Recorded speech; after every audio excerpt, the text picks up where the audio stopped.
Hey guys, welcome back to my channel. If you're new here, my name is Destiny and I own a small crochet business called Craft of Destiny. And as any crafter, any business owner, I have been really struggling with crochet burnout specifically. There's lots of reasons why that contribute to it.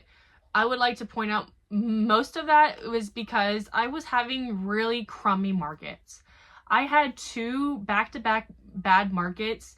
My last market in August, I made $65, and then I signed up for a free market at the Tractor Supply farmers market. I did a small vlog on it and I made about $150, and then luckily I had a custom order that week and I made a grand total of $200 that week, which was not bad at all by any means. But I've been going over a lot of some stress, and one of those things that's been really stressing me out as a business owner, I was uninsured. And if you don't know, I am 11 weeks and 6 days pregnant, so I am on my last day of my first trimester, and being uninsured was very stressful, especially when I applied for CHIP and Medicaid and got denied, because we are financially stable. So I mean, it's one of those situations where I was like, oh, we got denied. I thought the Texas government wanted us to have babies, you know. That's what I thought. I thought they wanted that and they were helping with healthcare and whatnot. Apparently I got the wrong message and we are too financially stable for that situation. So it was very stressful for me. I had to be an adult and put on my adult cap and look at marketplace insurance and compare different insurance plans and prices. And luckily we're insured now, no big deal. I am a little stressed about the government shutdown and them saying that premiums are going to go up. I'm like, thank you, government. Thank you for looking out for your people. Y'all are the best. Y'all just keep on letting those billionaires just getting richer over there. But besides the point, those were like the main causes of like my crochet burnout and being pregnant. Like, I was definitely sick as a dog. Like, my head wasn't in the toilet, but I was super tired and I was having a hard time with the work-life balance of things, with the kids, the house, a crochet business that was failing. Like, and when I say failing, I'm not saying like I was losing money necessarily. I just wasn't getting the outcome I wanted, you know. As a stay-at-home mom, I really wanted to start my business to help contribute to the house and help my husband out, you know. Like, he works so hard and, you know, all his money goes to the house and the bills, the kids and everything. And, you know, I just wanted to help in that department. And when you feel like your crochet business is failing, is like, is it worth it? So all those things combined really put a damper on my crojo, and I just kind of put things on the sideline. Like, I had plenty of inventory for the next couple markets and I wasn't too stressed, considering that the markets that I had planned were at the Tomball Art Market, which I haven't been doing too well at. So I wasn't too stressed about it. And so my advice when you're having a burnout of sorts, like, just take your own time, pace yourself. If you get one item done in a day or one item done a week, it's not the end of the world, okay? You want to continue your love for this passion that you started your business on. Like, you didn't just be like, oh, I started sewing and I hate sewing. Like, no, you truly love the craft that you are in and you're passionate about it. So don't make yourself hate it by being like, oh, I have to meet this goal and compare yourself to others. That is something I think a lot of people struggle with, especially with social media. You're seeing the surface level of other social media people. Influencers.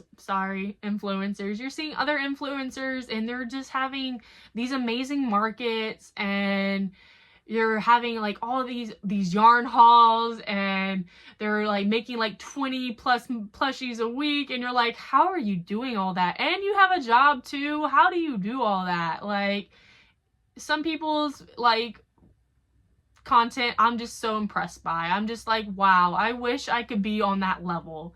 And you know, you have to give yourself grace. That's one thing about it. And that's what I really did. I took pretty much a month off. I really cut back on even the amount of social media I was intaking. Like, I would really only watch like my two main crochet YouTubers, Christine from What's Up Cupcake and Tabs from Safari Stitches. I think that they just have really relatable content. It's not like outlandish goals or anything, but still impressive work, and they show off amazing patterns, and they are just really relatable YouTubers in my opinion, compared to other bigger name crochet artists. Like, and we all have our favorites, and they're doing an amazing job, and they deserve all the clout in the world. Like, they deserve all of that work and praise. But sometimes just watching a smaller creator go through similar things, to similar struggles, like, or, you know, like, I just like that kind of content more, in my opinion. And not over consuming the social media content helped me like get back to reality, if that makes any sense. So what also really helped to get me out of this burnout, I actually had 2 good markets, guys. And when I say good markets, these were at the Tomball Art Market, and if you know, like, I haven't really had good luck there. I think the highest I ever made was like $250, $260, and that was like one day. And then I bought like this pegboard, and I spent all my money on patterns, and I really reinvested in myself. I haven't had a good market since the beginning of summer there. And on the end of September, I had an awesome market. I dropped the price of these loaf cats that I've been holding all summer from $25 to $20, and I sold all 6 of them. Hallelujah. Hallelujah. Goodbye, loaf cats. Like, if you are a loaf cat seller, all to you. It's just, in my market, they weren't selling for me at that price of $25. Maybe it's because I did embroidery eyes. That's just like my art style and what I like to do. Maybe that has something to do with it, but also everyone says, oh, I love your eyes so much. They have so much character. So it's just one of those things. Like, they have to be found by the right person, okay? And people were finding them. So I had a really good market that day. I had a repeat customer come by, and she bought a cow snuggler from me. And then I had a few spooky items go home as well. I sold maybe 2 car swings. And after that, my car swings are super depleted. I maybe have 6 of them left. And they're not like super popular characters, I guess. They're just sitting here. So that's awesome. Oh, and I sold a possum snuggler. It was my last possum snuggler. So I was super stoked. And so after that market, I was already feeling a lot better. I was like, let's restock on some items. I decided to restock on making these hot dogs that I've not been able to remake since they discontinued Chenille Home Slim. And now I'm using the Demi Pearl from Michaels. And it's not the same color, but it's still hot dog enough. And I'm super excited to have those back in stock. Maybe I'll do like a bright pink one, like a raw hot dog. Not for sure. We'll see what happens, but I definitely need to make more of those. And then I also made like these googly eye monsters. This was a free pattern from Loops and Knots. There's a tutorial on her YouTube channel. Totally recommend. I use like those finger eyes that you get at Halloween time. And they also glow in the dark. So those are super cool, but they are a choking hazard. Like the googly eye part will pop out of the plastic. And so I have to like give an extra warning on those items. And it makes me a little nervous because I don't sell a lot of safety eye products. So I'm like, hey, don't give this to a child under 3, please. Like, it's not safe. But they're super cute, and I think they kind of fit the Halloween theme. So that's what I did last week. And so when I was preparing for this market, I literally told my husband, I was like, hey, you know, I did so good last week. I have very low expectations for this market. I doubt that I will make anywhere near what I make, and that's perfectly fine because I have this big 2-day market and I want to make sure I have plenty of stock for, and blah blah blah. I ate my words.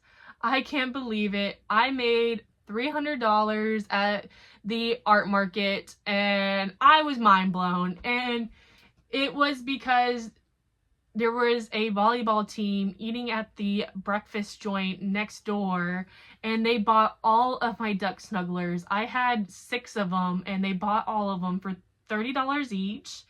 I sold 2 dragon snugglers. I sold 1 hot dog, and I sold a lot of $5 items as well. I'm not gonna name them all. Like, I sold quite a few $5 items, and so I'm very thankful for that, and it was a big relief for me, honestly. But it's only because it is getting into the holiday season. A lot of people are looking for gifts for others, and that's pretty much was the theme. Like, oh, this will be perfect for this person. This will be perfect for that person. And the volleyball team, they were definitely just rich girls. They were just rich girls. One girl, she had her parents' card on her iPhone. And I'm like, I would not even fathom even asking my dad for $30 right now. Like, let alone just, she did ask. But like, for her just to have the card on her phone, I'm like, that's some rich girl energy, in my opinion. I could be wrong. Maybe it's just the times. Like, but yeah, I had a really good market, guys, and that gives me hope. And I'm super excited for what's to come, especially for this upcoming 2-day market. But I am super stressed because now I don't have any duck snugglers. I'm low stock on dragon snugglers. I am out of possum snugglers. So those are like definitely high priority. But I also need to restock on some car swings, some ghosts, some chickens, frogs, axolotls. That's probably pretty much it on my list. Maybe some possums on some swings. Those are really hits too.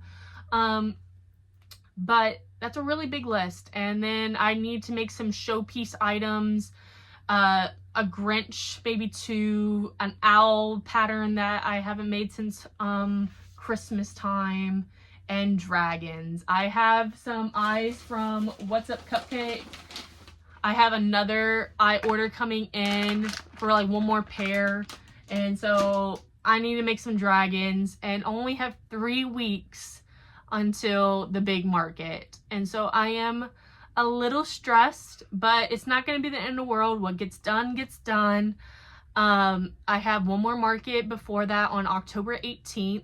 So hopefully I get a lot done beforehand, and I'm going to make sure that I don't bring all, if I bring ducks, I'm not bringing all my ducks. Like, we're just going to bring 3 ducks out of the 8 ducks that I'm going to make, you know.